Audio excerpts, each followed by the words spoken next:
नमस्ते मेरे प्यारे दोस्तों, मेरे दर्शकों और जो मेरे श्रोतागण हैं। मैं ऐसे उम्मीद करती हूँ कि आप सब बिल्कुल सेहतमंद होंगे और जीवन के लुत्फ़ उठा रहे होंगे। मैं आज आप लोगों को मोन इलाके ले जाऊँगी। मोन इलाके, यस, मोन रीजन। मोन रीजन जहाँ मोनपा ट्राइब रहते हैं। मोनपा ट्राइब की क्या ख़ासियत है? अगर मुझे ये बताना पड़े तो मैं ज़रूर ये बताना चाहूँगी कि जो मोनपा लोग होते हैं वे बहुत ही मेहमान नवाज होते हैं। यानी कि जो मोनपा समाज है, मोनपा समाज अपने अतिथियों को, अपने मेहमानों को देवता का दर्जा प्रदान करते हैं।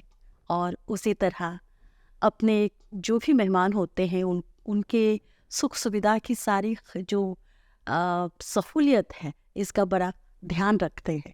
इसके अलावा जो मुनपा समाज है, जो मुनपा ट्राइब है, जिस चीज़ के लिए बहुत जाने जाते हैं, फेमस है, वो है दरीचे, कालीन बुनना। अब दरीचे कालीन यानी कि कारपेट वीविंग, इसके साथ साथ मास्क मेकिंग यानी कि मुखौटा बनाने के लिए भी जो मुनपा समाज है वो बड़ा सिद्धहस्त है। सिद्धहस्त का हम दूसरे शब्दों में क्या कहें कि बड़े माहिर होते हैं। तरह तरह के मास्क बनाते हैं, अलग अलग एक्सप्रेशंस के, कभी गुस्से वाले, कभी हंसी वाले, तरह तरह के ये मास्क, रंग बिरंगे मास्क बनाते हैं। और हमने तो इतना भी सुना कि इनके दरीचे और मास्क का दूसरे देशों में भी खूब एक्सपोर्ट होता है। जी बिल्कुल, आज मैं उसी मोनपा समाज से एक बहुत ही छोटी लोक कथा लेकर आई हूँ। लेकिन है तो लोक कथा बड़ी छोटी सी, लेकिन बहुत ही गहरे अर्थ रखने वाली। और इस लोक कथा का नाम है, शीर्षक है, एक मेंढक, द फ्रॉग।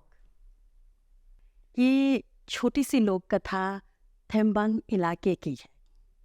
मोन रीजन में जो थेम्बंग इलाका है, थेम्बंग इलाका अपने प्राचीन पत्थरों के जो घर होते हैं उसके लिए जाने जाते हैं।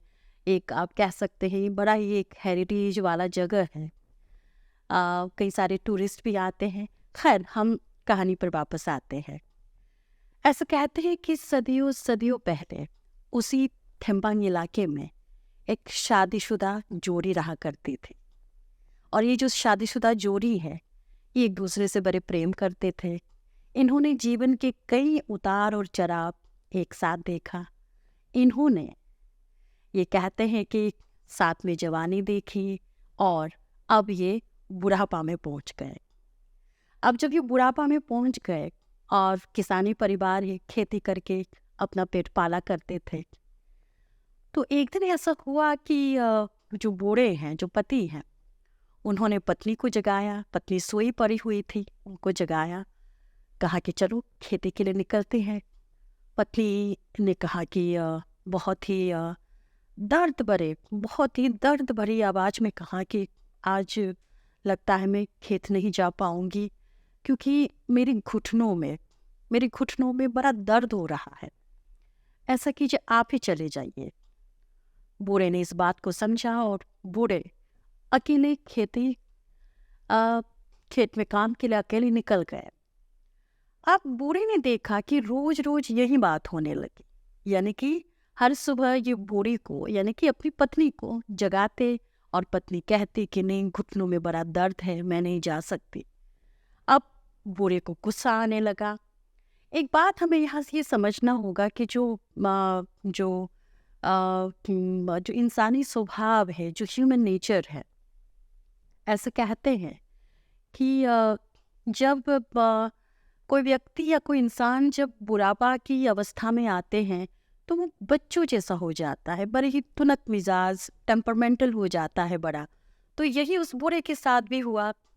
उसको ये लगा कि नहीं, ये जो मेरी पत्नी है वो बड़ी बहानेबाज है, ये बहाना बना रही होंगी, ये खेती के काम से बचना चाहती है, इसलिए ये मेरे साथ खेती नहीं जा रही और घुटनों का दर्द का बहाना बना रही है। बूढ़े को बड़ा गुस्सा आया और उसने आगे नहीं देखा, पीछे नहीं देखा, सीधा चले गए ये घर के बाहर और उसके बाद बाहर से उन्होंने जिससे धान की कुटाई होती है, यानी कि जो मूसल है, जिसको हिंदी में मूसल कहते हैं, पत्थरों से बना एक मूसल, एक बड़ा ही वजनदार मूसल उठाया और उसके बाद पत्नी के घुटनों पर जोर से दे मारा, एकदम निशाना लगाकर जोर से दे मारा। और पत्नी दर्द के मारे जोर से चीखी, एकदम जिसको कहते हैं कि बहुत ही जानलेवा एक चीख निकली उनकी पत्नी के मुख से। अच्छा, अब होना क्या था? अब पति और पत्नी दोनों ही एकदम से हैरान हो गए। दोनों ने ये देखा कि पत्नी के घुटनों पर जहाँ वो मूसल पड़ा था, यानी कि मूसल का जहाँ चोट लगा था, वहां से ठीक वहीं से एक स्किन यानी कि त्वचा फट जाती है और वहां से एक मेंढक निकल कर आता है। जी हाँ, आप लोगों ने बिल्कुल ठीक सुना, एक मेंढक। अब ये देखा तो दोनों बिल्कुल हक्के बक्के रह गए कि अरे ये क्या है। और सबसे बड़ी हैरानी की बात तो ये है कि वो मेंढक इंसानी आवाज में बात करने लगा। जी, मेंढक ने कहा, देखो मैं तो बड़े आराम से आपकी पत्नी के घुटनों में, मैं बड़े आराम से वहाँ मैं रह रहा था, निवास कर रहा था।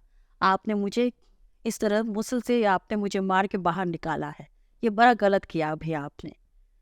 इसके बाद अब देखिए उस मेंढक की जो अकड़ है वो अकड़ बढ़ने लगा और मेंढक ने ये कहा कि मेरा घर तो आपकी पत्नी के घुटनों पर था, अभी आपने उसे वहाँ वार करके मुझे वहाँ से बाहर निकाल दिया, अब मैं कहाँ रहूँगा? मुझे भी घर बसाना है, मैं चाहता हूँ कि मेरा भी घर हो, तो इसलिए आप लोग मेरा ब्याह रचाएंगे, यानी कि तुरंत मेरी शादी करवाइए। अब ये जो प्रपोजल है ये सुना तो दोनों बूढ़े और बूढ़ी बहुत एकदम से बहुत चकित रह गए कि अरे ये कैसे हो सकता है भला। फिर उसके बाद मेंढक ने सोचा, ये मेंढक बहुत ही आप कह सकते हैं कि बड़े ही चतुर चालाक थे। तो मेंढक ने कहा कि रहने दो, आप दोनों से ये काम नहीं होने वाला, इसके लिए मुझे ही कुछ करना होगा। और इसके बाद मेंढक निकल पड़ा। मेंढक ने उस गांव का चप्पा चप्पा छान मारा और गांव की जो सीमा है ठीक जहाँ खत्म होती है वहाँ एक बूढ़े बाबा का वहाँ घर था जिसका नाम था चत्पा कोची। और ऐसा कहते हैं कि चत्पा कोची की 3 बेटियां थी, तीनों बेटियां सुंदर बेटियां, यानी कि एक से बढ़कर एक सुंदर बेटियां। अब ये क्या करते हैं कि मेंढक चत्पा कोची के घर के बाहर पहुंच जाते हैं और उसके बाद जोर जोर से बहुत कर्कश आवाज, मेंढकों का टरटराना आपने सुना होगा कि कैसे कैसे तरतराते हैं, तो बहुत ही कर्कश यानी कि हार्श आवाज में वो चिल्लाने लगे, ससुर जी बाहर आओ। अब जब ये आवाज चत्पा कोची के कानों में पहुंचे, वो जो बुजुर्ग चत्पा कोची, तो उनको बड़ी हैरानी हुई कि ये कौन मुझे इतने जोर जोर से चिल्ला रहा है और ससुर जी, वो भी ससुर जी कहकर, जबकि मेरी किसी भी बेटी की तो शादी हुई नहीं। अब ये क्या करते हैं कि ये अपनी बड़ी बेटी को लेकर घर के बाहर निकलते हैं, दरवाज़ा खोलते हैं और देखते हैं तो वहाँ उसे कोई दिखाई नहीं दिया। वहाँ बस एक लकड़ी का एक लट्ठा रखा हुआ था जिसमें पानी रखा हुआ था घोड़े को पानी पिलाने के लिए। तो चत्पा कोची ने देखा कि यहाँ तो कोई है नहीं, तो चत्पा कोची ने सोचा कि ज़रूर मुझे वहम हो गया होगा। फिर अपनी बेटी के साथ ये घर के अंदर घुस गए।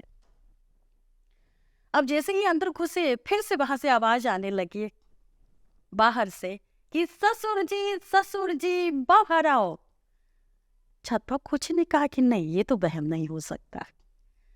पहली बार सुना तो लगा कि वहम हो सकता है, लेकिन अब मैं दोबारा सुन रहा हूँ तो ये तो कैसे वहम हो सकता है। फिर उन्होंने कहा कि जो मझली बेटी है, यानी कि जो उसकी दूसरी बेटी है, दूसरी बेटी को कहा कि चलो देखते हैं।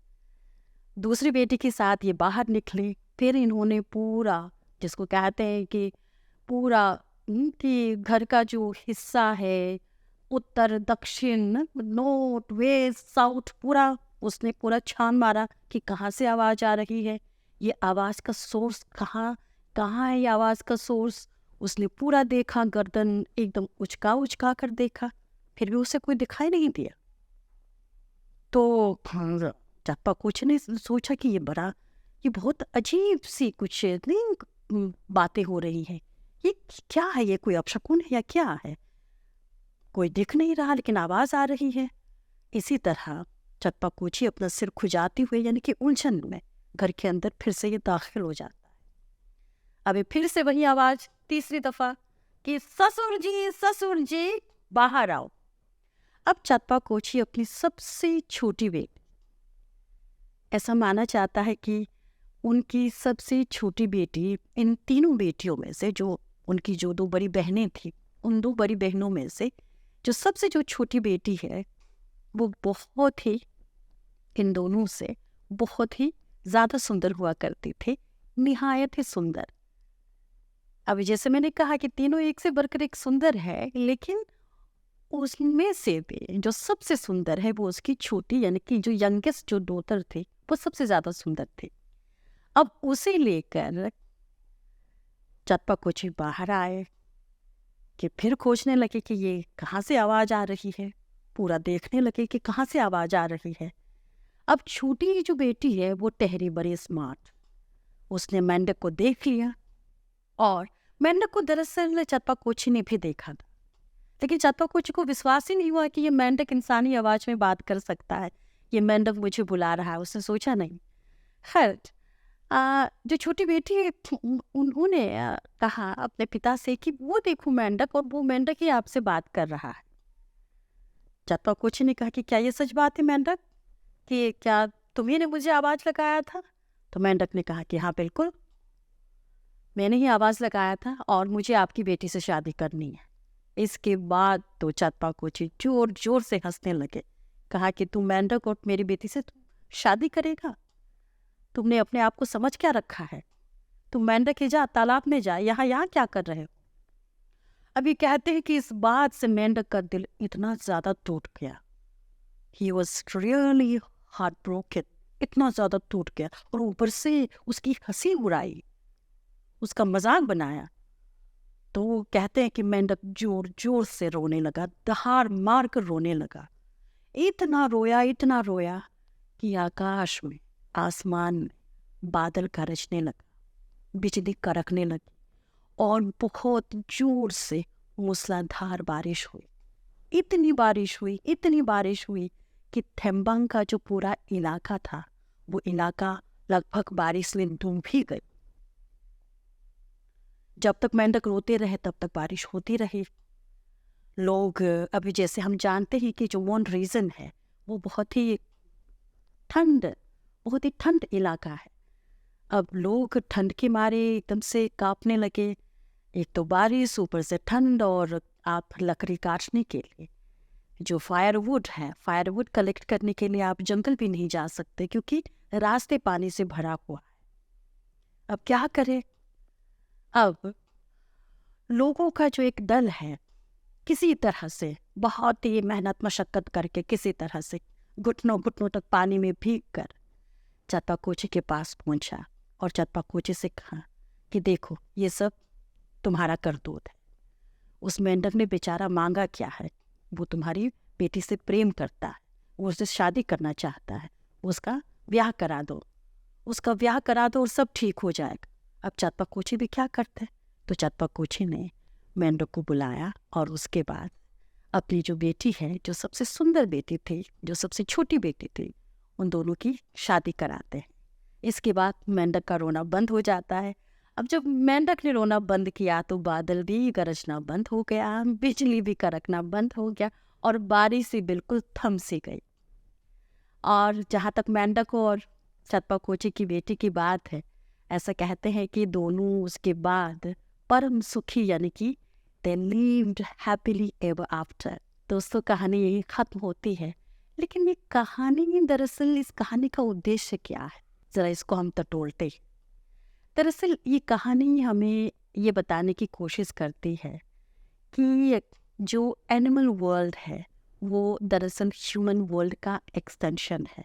जी हाँ, हमारा ये जो इंसानी संसार है, इसका विस्तार ही पशुओं का संसार या जीव जंतुओं का संसार जो है वो इसका दरअसल विस्तार है।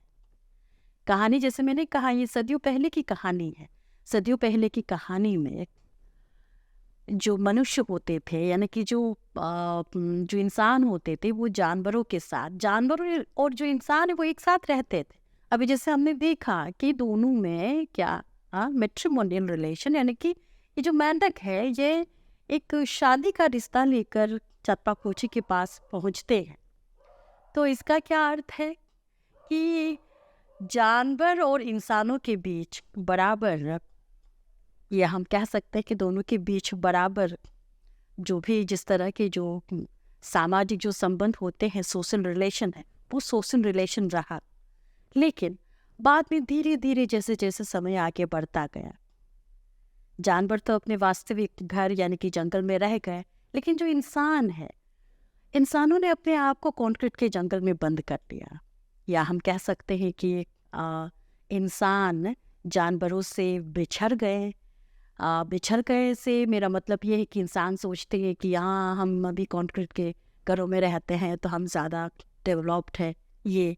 लेकिन दरअसल ये कहानी यही बताना चाह रहा है कि ये जो पृथ्वी है जिसे हम अर्थ कहते हैं, इस पृथ्वी, इस प्लानेट को केवल हम इंसानी लोग ही इस पर रहने का दावा नहीं कर सकते।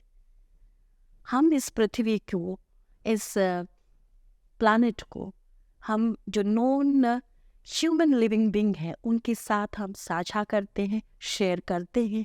इसीलिए जो नॉन ह्यूमन लिविंग बीइंग है उनके प्रति हमारी जो दृष्टि है वो करुणा की दृष्टि होनी चाहिए, मानवीय दृष्टि होनी चाहिए।